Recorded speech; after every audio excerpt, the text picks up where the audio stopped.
Assalamualaikum warahmatullahi wabarakatuh. Di sini kami dari kelompok satu akan presentasikan tentang penelitian kuantitatif dalam AI yang dimana di sini ada Rahma Sultan, Razika Manta Ketaren, Mansa Ketaren, dan ada Emik Iqbal Ramadan dan saya sendiri Muhammad Sadar Kusuma. Nah, kita akan masuk pembahasan pertama.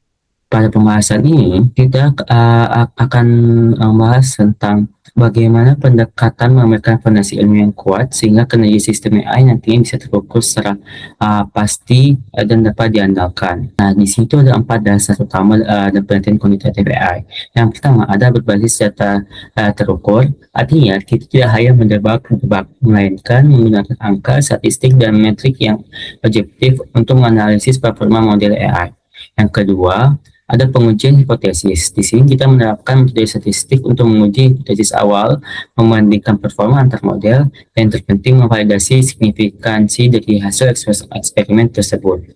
Nah, yang ketiga, ada hasil tergeneralisasi. Tujuan dari riset yang baik adalah hasilnya bisa diterapkan pada kasus serupa di luar sana dengan batasan tertentu pastinya sehingga bisa memberikan kontribusi luas bagi komunitas riset. Nah, yang keempat, itu ada evaluasi model numerik. Pendekatan ini sangat cocok untuk AI karena kita membutuhkan evaluasi performa menggunakan metrik kuantitatif yang jelas seperti akurasi, precision, dan recall. Oke, selanjutnya akan dijelaskan oleh kawan saya. Perkenalkan, nama saya Grezika Sekretarian dengan NPM 230410501006. Jadi di sini saya akan membahas terkait tahapan penelitian AI. Yang pertama itu rumusan masalah atau identifikasi masalah. Yang kedua ada kajian pustaka atau studi literatur. Yang ketiga ada desain eksperimen atau perancangan metodologi penelitian. Lalu yang keempat ada pengumpulan dataset. Lalu yang kelima ada training dan evaluasi atau pelatihan model dan juga pengujian. Lalu yang terakhir ada analisis hasil, yaitu interpretasi dan juga kesimpulan. Baik, di sini saya akan melanjutkan penjelasan di slide keempat yaitu tentang sumber data untuk penelitian AI. Di sini kita akan membahas soal data. Data ini bisa kita kumpulkan dari beberapa tipe sumber yang tersedia. Kita bisa menggunakan dataset publik yang memang sudah tervalidasi keakuratannya, lalu kita bisa menggunakan data sintetik yang digenerate oleh algoritma. Selain itu ada juga data yang bisa kita ambil secara eksperimental, misalnya tangkapan sensor atau hasil simulasi. Kita juga bisa menggunakan data hibrida yang menggabungkan beberapa sumber tadi. Tapi ingat bahwa kita tidak bisa asal masukkan data. Ada kriteria data atau kualitas yang harus dipenuhi agar penelitian kita tetap valid. Nah, kriteria itu sendiri meliputi datanya harus relevan dengan domain masalah yang sedang kita teliti. Yang kedua ada volume harus memadai. Sebagai contoh, untuk deep learning biasanya kita butuh minimal 1.000 sampel per kelas. Yang ketiga adalah struktur data harus rapi dan bebas noise atau gangguan. Dan terakhir, datanya harus reliable secara akurat dan konsisten. Dan selanjutnya akan dijelaskan oleh kawan saya. Assalamualaikum warahmatullahi wabarakatuh. Saya Muhammad Iqbal Maulana dengan NPM 30410500109. Kali ini setelah data dikumpulkan dengan model AI, langkah berikutnya adalah melihat beberapa baik model tersebut bekerja. Untuk melihatnya kita menggunakan beberapa metrik atau ukuran kinerja. Dan yang pertama itu adalah akurasi. Akurasi menunjukkan beberapa banyak prediksi yang benar dibandingkan dengan seluruh prediksi yang dibuat oleh model. Jadi kalau akurasi yang tinggi berarti model cukup benar sering memberikan jawaban yang benar. Dan yang kedua adalah recall. Recall melihat kemampuan model dalam menemukan semua data yang memang benar-benar positif. Metrik ini penting jika tidak ingin ada data penting yang terlewat. Selanjutnya ada precision. Precision menunjukkan yang dibuat adalah model. Jadi ketika model mengatakan sesuatu itu positif, kita bisa melihat apakah prediksi tersebut benar atau tidak. Dan yang terakhir adalah F1 score. F1 score merupakan gabungan dari precision dan recall. Menggabungkan precision dan recall menjadi satu metrik untuk evaluasi komprehensif. Lanjut untuk validasi performa. Yang pertama yaitu analisis statistik. Misalnya menggunakan metode seperti pair t-test untuk membandingkan performa beberapa model secara objektif. Selanjutnya ada melihat signifikasi statistik. Di sini peneliti biasanya memperhatikan nilai seperti confidence interval atau p-value untuk memastikan bahwa hasilnya diperoleh terjadi secara kebetulan. Kemudian dilakukan interpretasi hasil, yaitu memahami dan menjelaskan arti dari nilai statistik yang sudah dihitung. Selain itu, ada juga yang disebut confusion matrix. Confusion matrix membantu kita melihat secara detail kesalahan yang dilakukan model. Misalnya beberapa data salah diprediksi sebagai positif atau negatif. Dengan proses validasi ini, kita lebih yakin memiliki forma baik dan dapat dipercaya. Baik, di sini saya Muhammad Setar Kusuma akan menjelaskan slide ketujuh itu tentang tantangan generalisasi.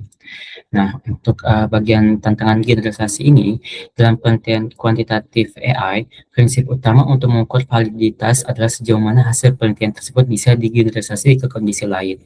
Tentu saja, setiap penelitian pasti punya batasan, dan limitasi ini harus kita identifikasi serta diskusikan secara jujur demi transparansi ilmiah. Nah, untuk tantangan terbesar mencapai generalisasi ini itu adalah overfitting.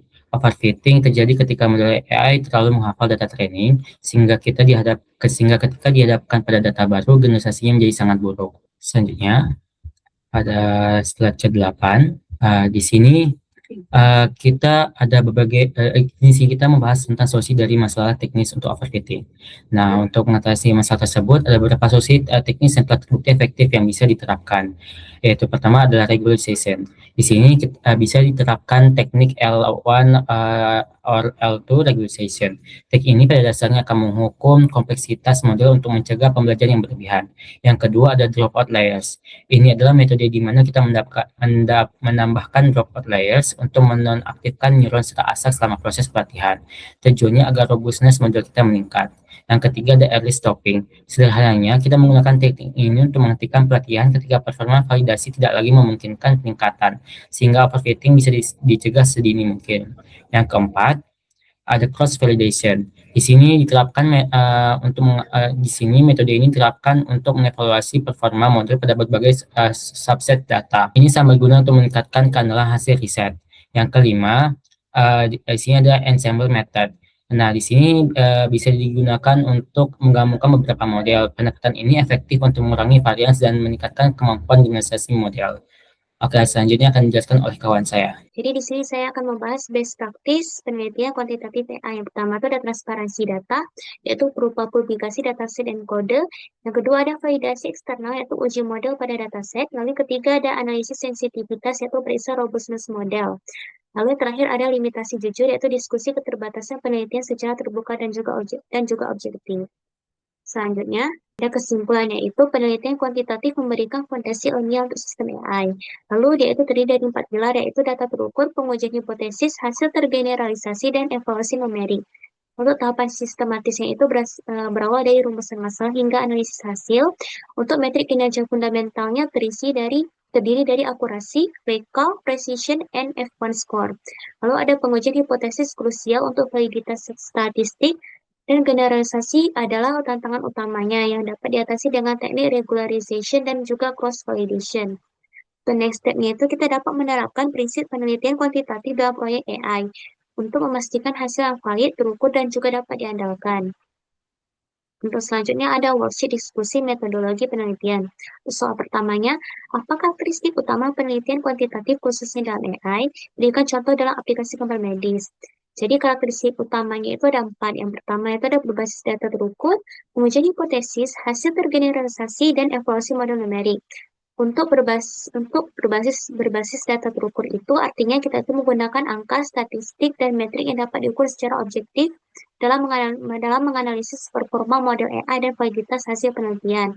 Lalu yang kedua ada pengujian hipotesis di mana dapat menerapkan metode statistik untuk menguji hipotesis penelitian membandingkan performa model dan memvalidasi signifikansi hasil eksperimen.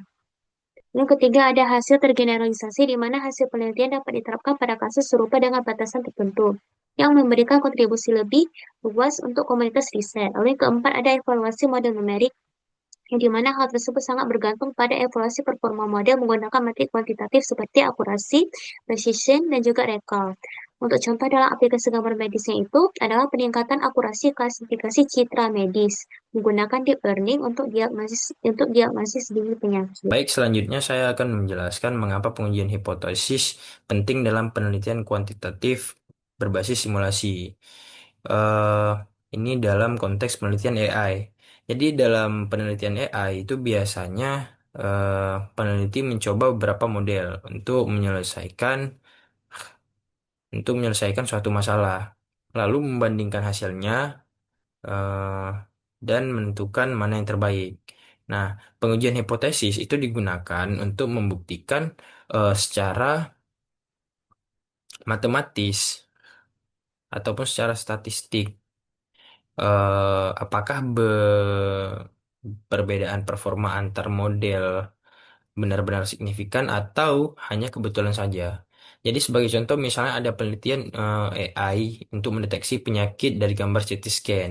Jadi ada dua metode yang diciptakan, CNN dan Random Forest. Jadi pada CNN itu memiliki akurasi 92% dan Random Forest 89%. Jadi walaupun CNN terlihat lebih baik di akurasi, tapi tidak langsung dinyatakan sebagai yang terbaik begitu saja, tapi dilakukan pengujian hipotesis lagi. Ya, ketika di tes pengujian hipotesis, misalnya menggunakan Pirate test, jika hasilnya menunjukkan p-value kurang dari 0,05, maka dapat disimpulkan bahwa perbedaan performa antara CNN dengan Rainforest memang signifikan secara statistik. Nah, jadi bisa diambil CNN lah yang terbaik gitu. Nah, lalu untuk selanjutnya bagaimana hasil dari penelitian em, kuantitatif bisa digeneralisasi. Nah, generalisasi berarti hasil dari penelitian itu tidak hanya berlaku pada data yang digunakan saat penelitian, tetapi juga diterapkan pada data lain yang serupa. Namun dalam penelitian AI itu sering terjadi masalah overfitting, yaitu ketika model itu terlalu menghafal data training sehingga performanya menurun saat diuji pada data baru. Nah, sebagai contoh, model AI untuk mendeteksi pneumonia dari gambar X-ray mungkin memiliki akurasi 90% pada data training. Nah, tapi ketika diuji pada data dari rumah sakit lain, itu akurasinya jadi turun menjadi 75%. Itu sebagai contoh.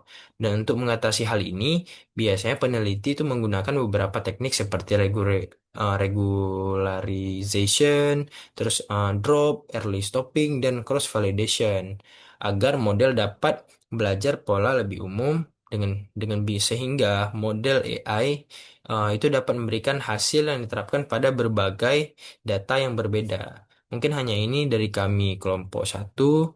Lebih dan kurang mohon maaf. Terima kasih. Assalamualaikum warahmatullahi wabarakatuh.